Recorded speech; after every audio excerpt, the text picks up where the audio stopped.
Avant de rentrer dans le détail de Bas-Ulm, je voudrais peut-être vous dire pourquoi Bas-Ulm. Parce qu'en fait, si la fédération a décidé de créer Bas-Ulm, c'est parce que nous ressentions le besoin, au travers des demandes qui nous étaient adressées, d'avoir un répertoire des bases de référence, en fait. Bas-Ulm a repris les fichiers issus de NAV 2000, qui n'ont pas été mis à jour depuis pas mal de temps maintenant. Il y avait eu un très gros boulot de Xavier Verquin là-dessus. Bon, il avait décidé d'arrêter. Pendant un moment, on a essayé de reprendre NAV 2000, mais c'était trop compliqué. Et donc, on a décidé d'utiliser la base issue de NAV 2000 pour relancer un répertoire de base. Ça, c'est le premier point. Deuxième point, la nécessité de mettre à la disposition de tous les acteurs une base complète, bien renseignée, gratuitement. Ça, c'est un point important.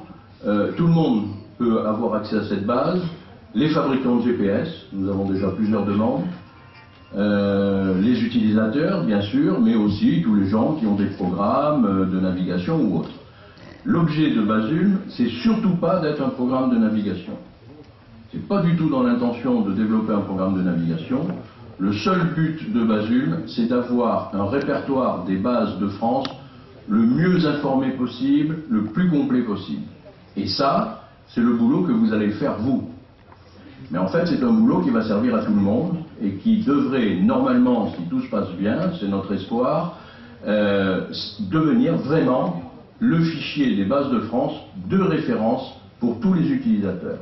Vous savez que c'est le fichier qui sert déjà à Jean Bossy pour faire sa carte.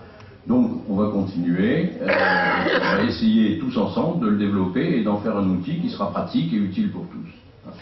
Tout de suite, ce que je veux dire, c'est qu'on sait pertinemment que c'est un fichier qui n'est pas à jour, dont les informations sont souvent erronées ou vieilles ou dépassées. Donc, le premier travail, ça va être de remettre à jour tout ça. Alors, il y a aussi la pérennité de cette base. Cette base, c'est une opération fédérale. Ça veut dire que quand nous ne serons plus là, parce que la retraite n'est pas loin, il y a des jeunes qui viendront derrière, qui reprendront le flambeau, mais cette base, elle aura quand même une pérennité dans le temps. Ce n'est pas une entreprise particulière, c'est une entreprise fédérale. Donc, bien sûr, il faut s'enregistrer. Donc, vous arrivez dans un formulaire à renseigner.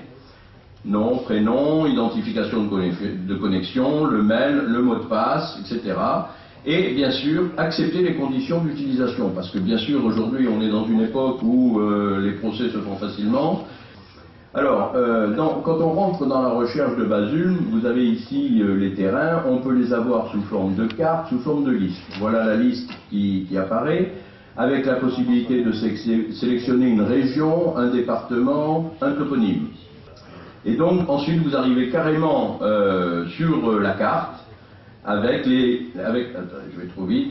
icônes, hein, les icônes de base. Alors, il y a différentes icônes, base ULM, aérodrome privé, les aérosurfaces, les hydrosurfaces, etc. Donc, il y a des petites icônes. Et si vous cliquez sur une icône, c'est comme toujours, vous avez automatiquement l'information qui s'affiche. Et donc, sur l'icône, et vous rentrez dans la base. Alors là, vous êtes carrément dans la base, c'est la fiche qui va apparaître, où vous aurez les infos pratiques, le code du terrain, le département, le toponyme, la radio. Ensuite, on a une information sur les pistes, pistes en herbe, pistes en dur, il n'y en a pas beaucoup, mais pistes en herbe, pistes en terre, enfin bon, les orientations. Quand il y a une piste préférentielle, il faut l'indiquer, la longueur de piste, la largeur et les consignes de tour de piste. Voilà, le but de tout ça, c'était quand même d'arriver à un outil pratique qui est l'impression d'une fiche terrain sur un format A4. Et donc, voilà ce que vous pourrez obtenir. Bon, là, les couleurs, tout ça, c'est peut-être des trucs qui peuvent changer. Ça permet d'avoir des informations quand même si on veut y aller. Par contre, je vois qu'il manque la radio. On ne sait pas qu'il y a du carburant à Montpezat, donc ça, c'est des trucs qu'il faut compléter parce que ça existe. Et donc, cette fiche-là, le but, c'est de pouvoir la plier en deux et de la mettre dans un dossier de navigation qu'on emporte dans l'appareil. C'est un outil pratique. Et je crois que ça sera intéressant de pouvoir, quand on part en navigation, emporter une fiche comme ça.